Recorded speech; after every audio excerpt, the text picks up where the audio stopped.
So, welcome everyone to today's session in the preparation training for LPIC-303 security.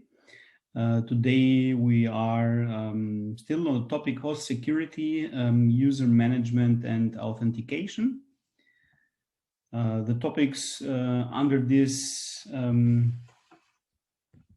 area we have touched last time were understanding and configuring the NSS, the PAM, enforcing password complexity policies and so on, and locking count automatically after failed login attempts. So we came, let's say, 1/3 of this topic we have covered in the last session.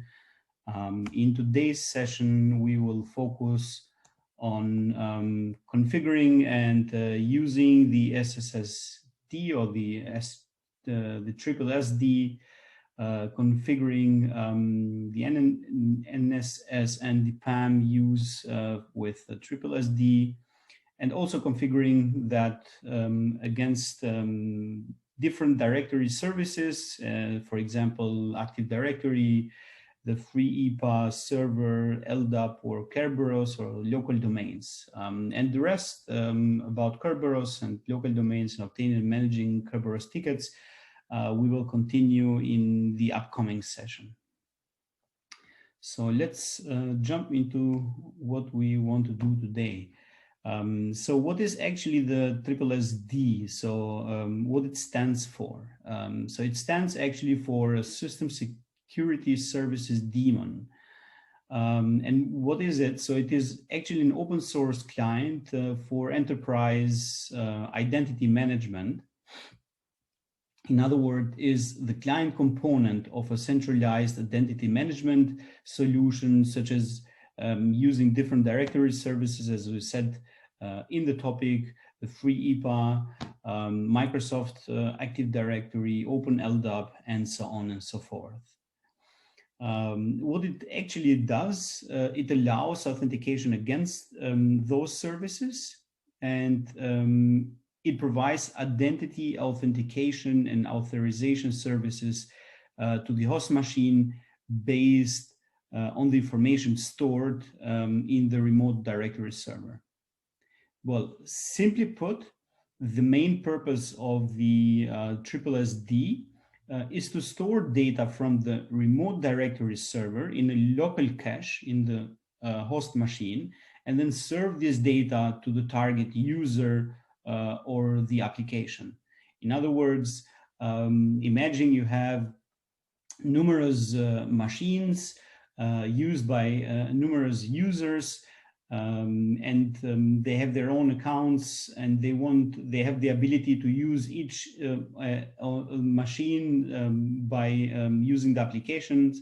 Nevertheless, they want to authenticate against these local machines before they work and before they take any actions. And what can you do? Of course, you can go to each machine and create a single user account or a specific user account for each of these users. Nevertheless, this can be done maybe for, well, a handful of machines. But imagine you are an enterprise and you have, well, let's say thousands of machines, tens of thousands of users which are using those machines for their daily work. And how you can do this? By using the SSSD client on the one side, and by using remotely directory services where you manage all your users' accounts and their, let's say, permissions, access control, and policies towards what can they do when using these machines. And SSSD helps you do this, especially for Linux based machines. One of the challenges is keeping the cache up to date and valid. This is a difficult task and consists, of course, of, and therefore the SSSD service daemon consists of multiple components and processes and libraries, and this talk to each other through various inter-process communication techniques in order to keep the cache and the stored data consistent to what it is actually in the remote machines. Why it's important and what are the benefits will come into the next slide, but it is next of interest to understand what are the let's say the different components that we have in the TLSD architecture. So the diagram gives a basic understanding about these components and their relations, and we can start at the top where we have the backends, the so-called backends. Well, at the top we have the remote servers, which are actually the directory servers, the remote directory servers that you are authenticating against, that are managing your user accounts in a central place for all the machines that are, let's say, part and have been joined to a specific domain and are able to work in a specific domain. These are not part of the TLSD project, but it can communicate, as we'll see, to different ones, well, FreeIPA, Open LDAP, Microsoft IT Directory, to name the most important ones. The first component that it is part of the TLSD project is, let's say, the backends. And the goal of the backends is to keep the cache up to date.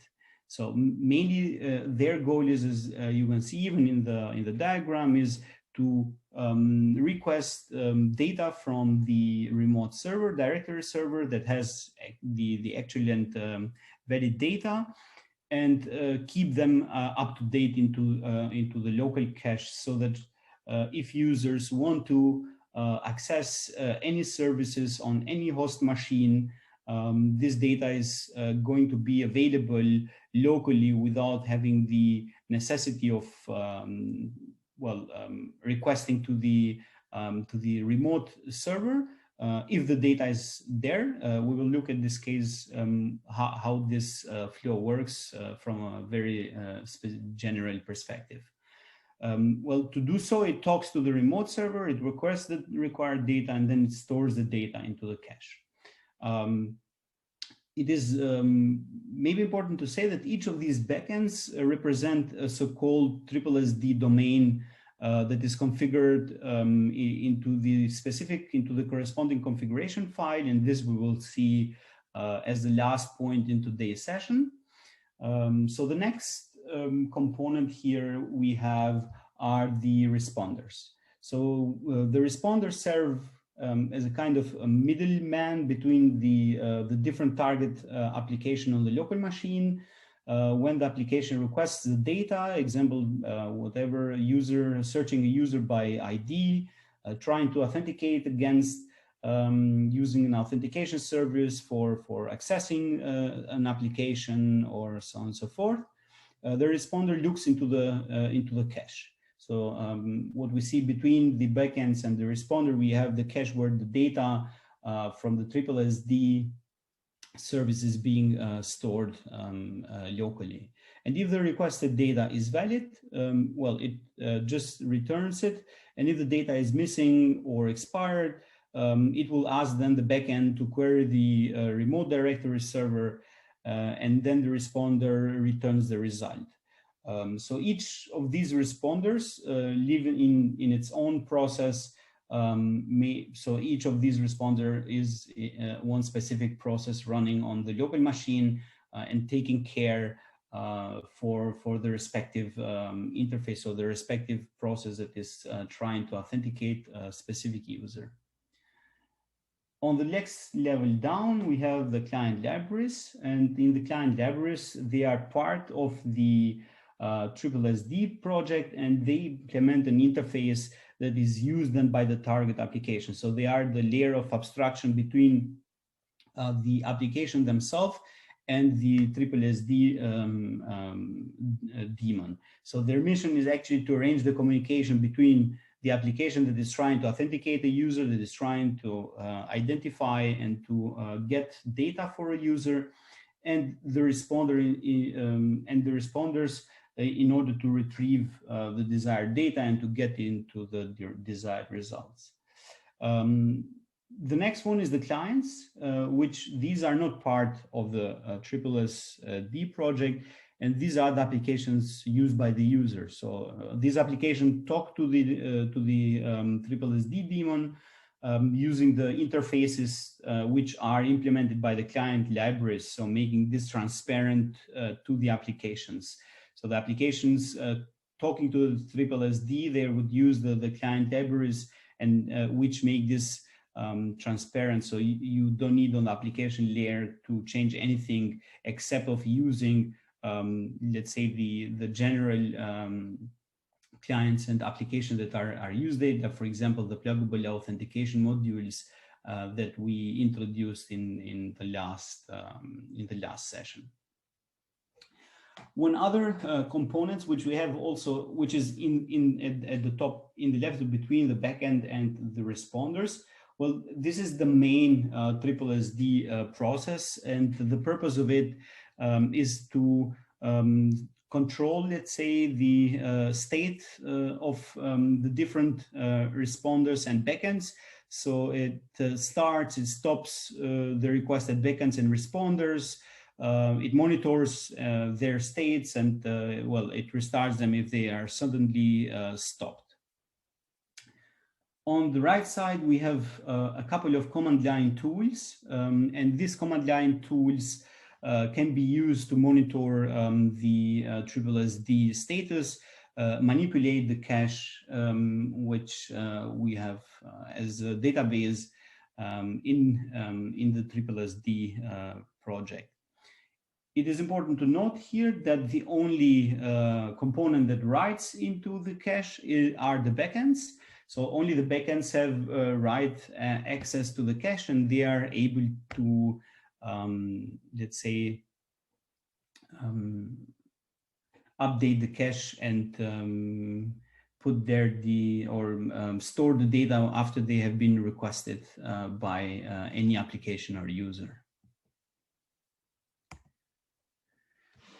How does this actually work? So this is again just a diagram.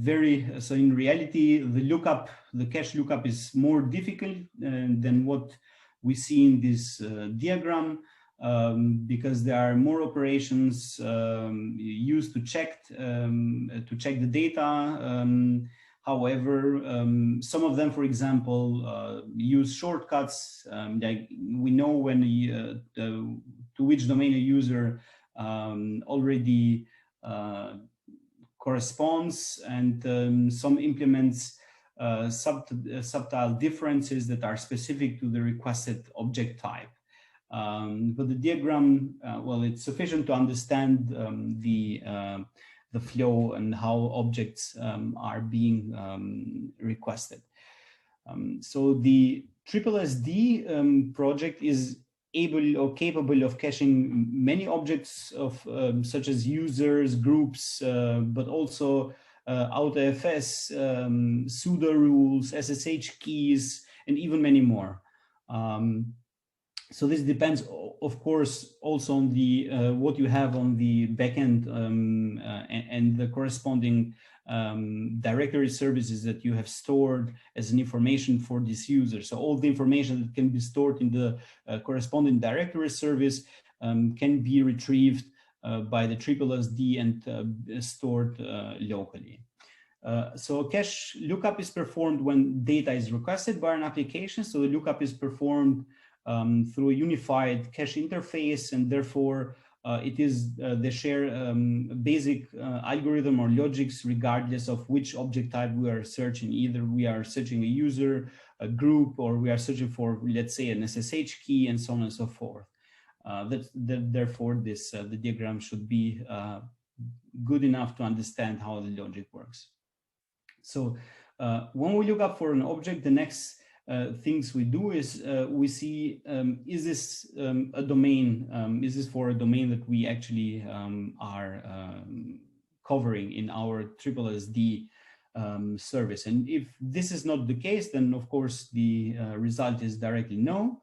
And if this is the case, so the first thing what the TripleSD service does, it looks in the so-called negative cache, so the N cache, which is a non-persistent cache for negative lookups, and this is stored in inside the TripleSD responder. So each responder has this cache for itself, and it stores, let's say, contains information about objects that are known not to exist, and to prevent multiple subsequent queries to the, let's say, to the remote database. So if it is a yes, so we have a hit, meaning that there is, we are searching for a user that we know that doesn't exist into the database. Well, then the answer is not found, and we go back to the starting point. If we didn't find the user or the data, the object that we are searching into the negative cache, we would look to the local cache. And the local cache is actually the main persistent storage of the TripleSD. And this is stored on disk by using the LDB database, which is a kind of like of LDAP embedded database. And this contains all the data that is currently cached and known to the TripleSD service. So all the data that has been previously requested by users, and then this data has been retrieved into the backend, from the backend, through the backend from the directory services. This data is going to be persistently stored in this cache. And every object stored in the cache has an expiration time. So the object is considered valid within the time and invalid or expired when the expiration time is reached. And if the object is valid, is returned immediately when requested. So we have this, if we didn't find this in our local cache, then we say it's a no a second time, so store result in the negative cache. So this is something that we know now that it's not going to be fine. So this is how we actually identify the objects that are known that they do not exist. So this is where we store the result into the negative cache. And otherwise, if it's a yes, and we look if it's expired, and if it's not expired, we are done. So it's found, and we store this in a memory cache. And the memory cache is a small volatile memory mapped cache of the selected object. So and here the NSS responder stores the objects in this cache after successful lookup. So this cache is then searched by the specific NSS library to avoid contacting the provider in case when the object was already resolved some moment ago. And if this is a no, we ask the backend. So if we find something there in the cache, but it's like the first time, and we don't have the specific data for that, we go and ask the backend to look up. So we go, for example, let's assume that we have LDAP as remote directory service. So the backend looks, does a LDAP query to the LDAP directory services. It retrieves the data, it stores them into the cache, and it follows the flow. Here, in addition to that, we have an example user lookup. So let's say, so the diagram shows, for an example, how, let's say, the user Alice is being searched. This happens every time a user logs into the computer. Searching for Alice, so you would go and from the NSS library, look if Alice is here. You would look first into the memory cache. So this is what we just said before. So the NSS service, it will store that in memory cache when a positive query is responded. If this is not the case, we have a no, and we search Alice into the going to the NSS responder. The NSS responder looks if it has this in its own cache. meaning the cache that it is running in within the provider, it's the responder itself. If this is no, then it searches Alice. So it starts searching Alice from the, it goes to the backend itself. So the SSD BA means the backend service, and the backend service gets retrieves the data from, let's say we have LDAP as a directory service at the end. It gets this data and it goes the flow back again. So far, with respect to what actually the TLSD is, what are the main components of it, how actually these object types and data are searched and found, and what is the cache flow lookup, and now we have a user lookup as an example. But what are the benefits of using the TLSD? Well, on the first place, we are reducing the load on the identity and authentication servers. So when requesting information, the TLSD client contacts the TLSD daemon, which checks its cache. So the TLSD contacts then the server only if the information is not available in the cache. So what does this actually allow? So this bring us to the advantage so that we can do even offline authentication. So imagine that the directory service is not reachable or it's not available due to some networking issues. You wouldn't be able as a user to authenticate against your local machine anymore, because there is no information on the local machine. So this information of your user account trying to identify you against any services on this local machine is going to be retrieved first on the directory services. With the TLSD daemon, you have the possibility to keep those user identities credentials which are retrieved from the remote services locally, and in this setup users can successfully authenticate even when this server, when directory server, it is not reachable or available for a specific time. Another thing that we have is the same because of that directory service, by using directory service. So you have a single user account, so we improve consistency of authentication process.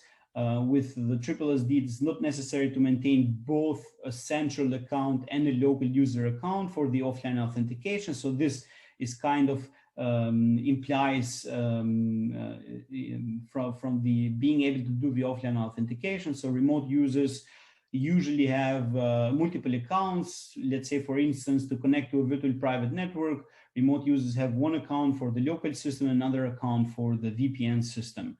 Well, thanks to caching those data and on the TLSD, and the offline authentication capability, remote users can connect to any network resources by simply authenticating to their local machine and using only one set of credentials, which the TLSD it's maintaining in their network credentials.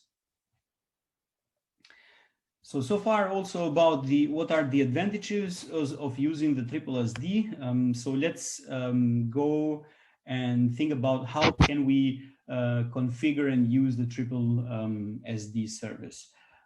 So let me open my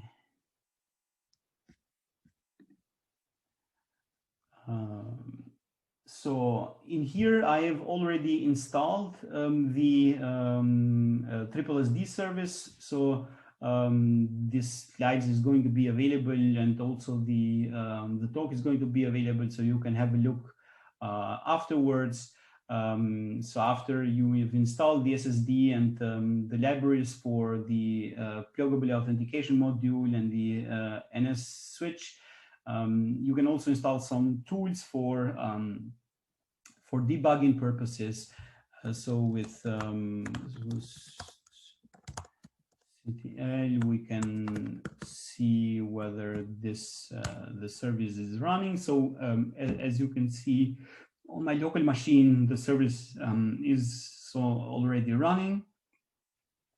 So where can we configure the service? So there is two files under. So let me go.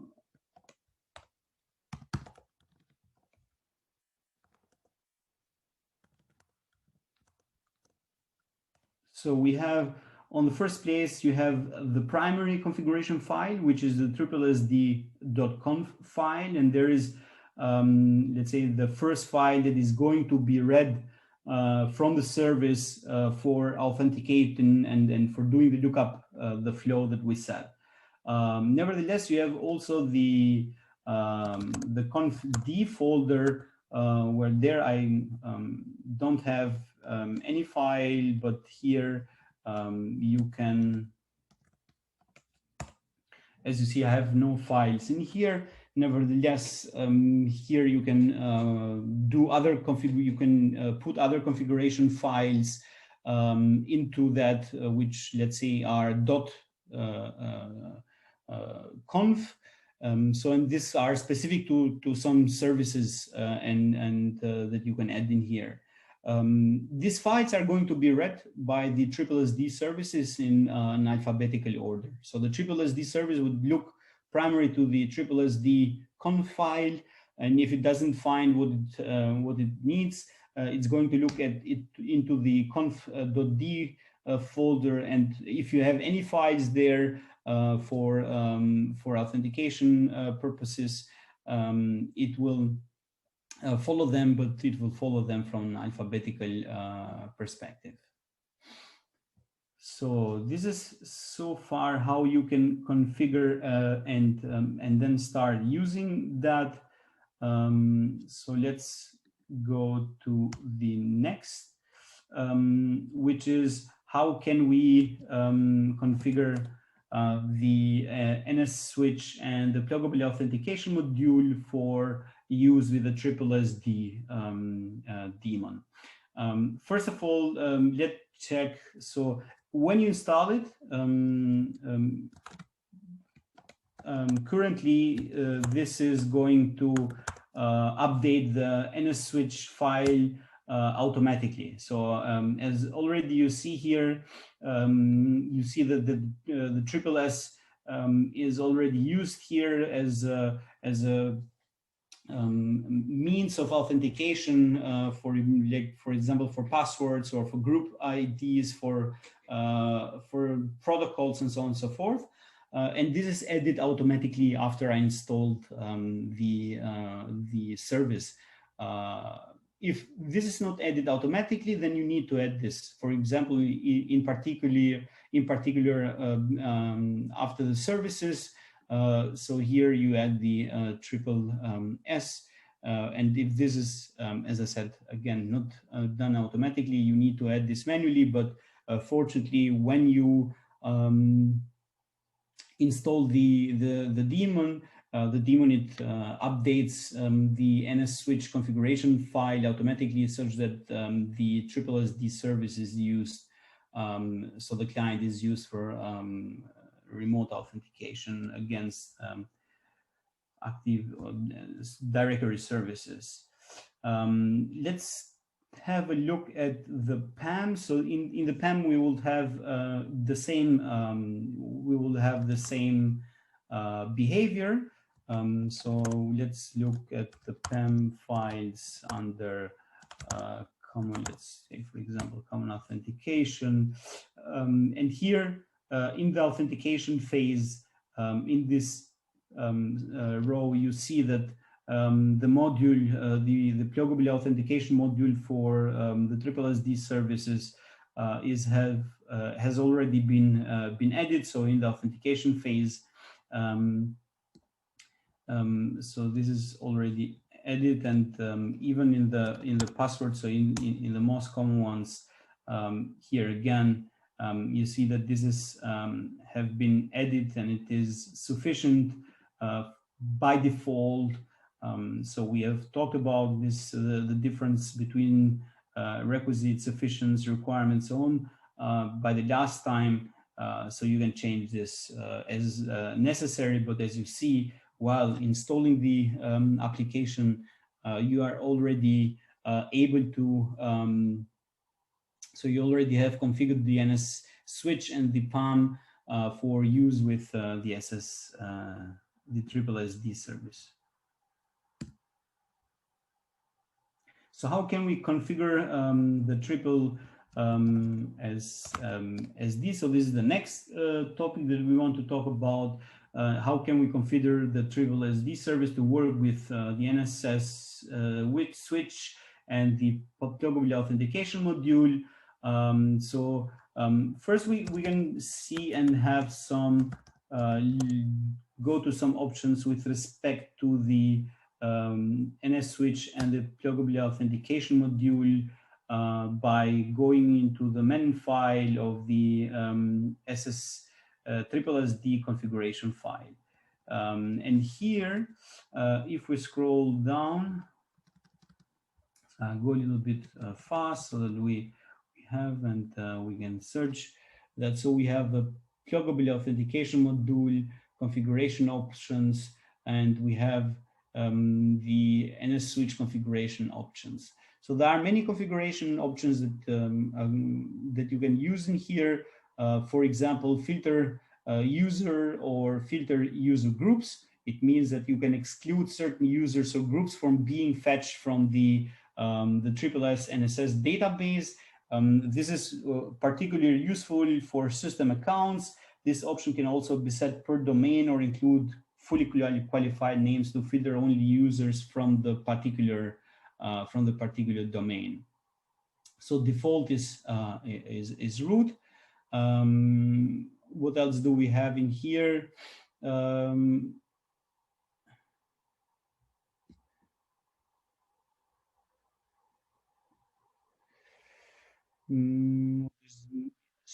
Again, here on this time, interesting. So you can override the shelf, so override login shelf for all users. This option supersedes any other shelf option with take effect and can be set either in the NS switch section or per domain. So these are the options you have in here. So you have even more. Let's say, for example, here with the pluggable authentication module, we have also a couple of options. So offline credential expiration. So if the authentication provider is offline, meaning that we cannot reach the remote directory server, so how long should we allow cache logins to be stored within the local database of the SSSD service so that you are still able to authenticate on your local machine. So the default is 0, so it means no limit. So these are stored for unlimited time. Nevertheless, you can give an integer which is days since the last successful online login, right? So you can give some days here. Another interesting is the offline failed login attempt. So if the authentication provider is offline, how many failed login attempts are allowed? So you are authenticating against the local stored data on your machine, and how many times can you actually give a wrong or provide the wrong credentials, and so on and so forth. And the delay, meaning in minutes. So after you have failed your authentication, how long should you wait until a new attempt is possible? So what you need to do in order to, you have to copy first the SSD file. So I've put this into the slides, but I have already copied the SSD file under, as you saw before.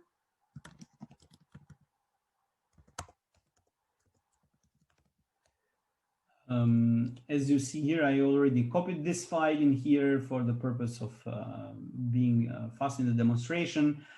What you need to do here, so to not run in a bug and not being able to restart or start the service after you have copied this file, because this file is not going to be here after you install the application. So this file, you can find a copy of it under user lib at least on a Debian machine. So this depends, of course, on the Linux distribution. But at least on the Debian machine, I could find this file. You could find this file in here. So the file is going to be here, and you can copy it under the etc SSSD folder. And then you have it here. And the next things that you need to do is to change the permissions. So the file should be only accessible by the root user. Now for configuring the SSSD to work with the NS switch and the PAM, what you need to do. So let's take a look at what we have in the this file.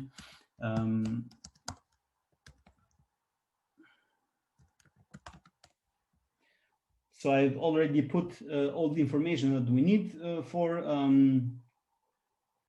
the session. So first of all, you need to put under the SSSD section the service, NSS, and NS switch and PAN, and then under the you need to define an NS switch section, and on NS switch section I have just used some of the options that we already see. So we are filtering, for example, the root users and the group root user. We are having a reconnection retry of 3 times, so and so on and so forth. And in the pluggable authentication module, I have entered the following options, meaning that how many days you should wait, or the local credential should be valid. So I've put here, for example, 2 days. How many times a login you can fail a login towards the local machine. So I've put here 3 times, and after each failed login, you need to wait for 5 minutes. So this is actually what you need to do for configuring the SSSD service for working with the NS switch and the pluggable authentication module, and put those the different options there. And well, if you are really working on that and you really need to configure this for let's say for a specific use case in practice, then please go and look into the main page of the SSSD.conf file, so where you have the different option explained and which of the options you might need and might be of interest of you. However, you also have one that is important, is the section domain, where you have the different domains, which we'll look at the next slide. You can already see those here, but I'll go into the details after going into the next slide. But as you see here, in order to be able to use this at all, you need at least an ID provider, for example, using the files. And the cache credential is true in this case, so I've put it as true, meaning that you are able, so the SSSD service is caching the credentials. So if you are authenticating against a service, these are going to be stored locally into the LDB database of the SSSD service.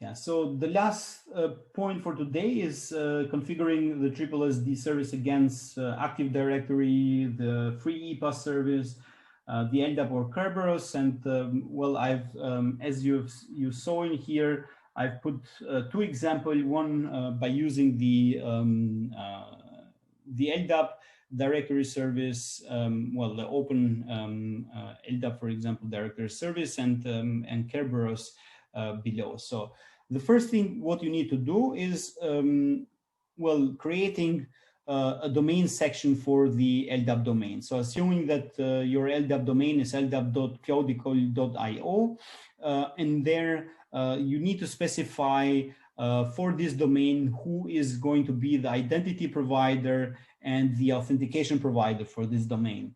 And here I put for the first example, both as identity provider and authenticator provider, I put the LDAP server. The next one, you have to either explicitly define the server, and by doing so, you can use the LDAP URI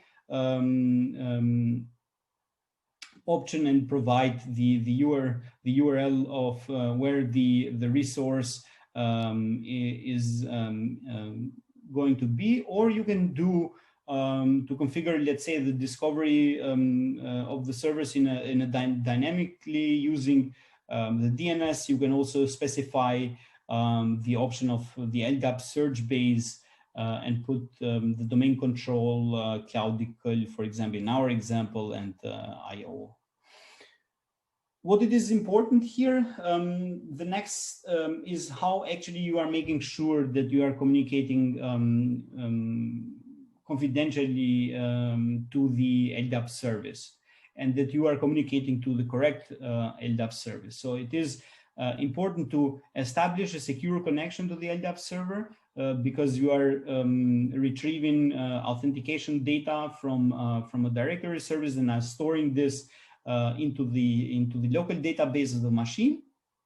So the recommended method here is, of course, using TLS. So this, you can use TLS automatically by using the option LDAP IDU start TLS set in true. And then you have two options. The first one is the TLS Request Certificate, which is the client is requesting the certificate from the remote directory service, meaning that the remote directory service is going to provide a certificate, and you can even specify the different checks that there is going to be by the client against the provided certificate. And also the where the complete the chain, the certificate chain is to be found, and so that you are able to verify the certificate, and that is signed by a trusted certificate authority. You can use the LDAP TLS CI cert option, and you put the file containing the certificate. At the end, again here, you have to say cache credentials. So if there is a typo, I have in here, so we can just get rid of the typos. So this was the typo here. So here it should be credentials. And you can also say for this, for the LDAP domain, that you are storing the credentials locally into the SSSD database. What you need to do as last, or maybe in the first place, after you have created a section for the LDAP directory service, you need to put this the domain under the SSSD domains option, and there you list the domain, and you separate it by comma, such that the SSSD service is going to use those and to try to authenticate. Well, it's doing the lookup and trying to authenticate the user is going to go through all of these services until it gets any answer being successful or rejecting authentication. So this is about the integration with LDAP, and there are many more options in there. So this is just the most important ones that you need to know, especially with respect to being prepared for the LPIC training. Nevertheless, having a look more into these options and knowing what else you can do with that, it's never a bad idea. So you are welcome to do this. And with Kerberos, it's not much different. So with Kerberos, you would do the same, and that's why I left the other options out, because this is the way how you do this in a systematic way. So you create again the domain section for that service. And here, okay, as we know that Kerberos, it's just providing authentication and authorization tickets. So we need an identity provider. So in this case, I chose identity provider. And again, so you see I have many typos, but well, okay, I'm just leaving like that right now. So you have the identity provider, which is the LDAP. You can use any other identity provider in here in combination with, for example, Kerberos for let's say user for having the user local authorization by Kerberos tickets. You can use, for example, the free IPA directory service here, or even the Active Directory service. Again, you need to put where actually the identity service is to be found. Afterwards, you have also to put, well, where the Kerberos service, so the key distribution center, it is where it is to be found. And if this the key distribution center, so let's say the change password service is not running on the key distribution service center, so you have let's say split that, then you have to use the options of the Kerberos backup server and the PassVD, where actually the password service, the change password service is running. But you don't need to do this if your key distribution center is also in charge for changing the passwords for the users. At the end, you have to put the Kerberos realm, which is again the domain, but in Kerberos, let's say requirements, you need to put this on the domain in capital letters. And at the end, I've already put here again cache credentials true. So after you retrieve these credentials by using the Kerberos, and those are going to be stored into the SSSD local database. So, and with that, we are at the end of today's session. Let's see if there are any questions so far with respect to the topics that we discussed today. Let me check. So I don't see any questions into the chat. So I'll ask again. So are there any questions? If not now, you are always free and very welcome to contact me and write me an email and discuss this further and exchange your thoughts and your experience on that. With that, I'll thank you for your attention and hope to see you in the next session. Thank you for being here. Bye-bye.